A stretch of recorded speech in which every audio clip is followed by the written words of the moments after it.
Is your Upwork profile showing all your relevant skills? Your listed skills are crucial for appearing in client searches. I'll show you exactly where and how to add them. Welcome back to Guide with Samuel.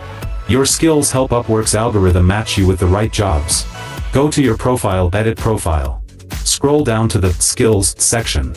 Here, you can start typing a skill name and select it from Upwork's predefined list. You can add up to 10 skills. Be strategic. Place the most important, core skills at the top. These are the ones you want to be known for. A crucial pro tip: regularly update your skills based on the jobs you're targeting. Remove outdated or irrelevant skills and replace them with new, in-demand ones you've acquired. A current skill list shows clients you're evolving with the market. And just like that, you can optimize your profile for better visibility. A well-curated skill list is a simple but powerful way to get more invites. When was the last time you updated your Upwork skills? For your final question, subscribe for our next video on how to display certifications on Upwork. Thanks for watching.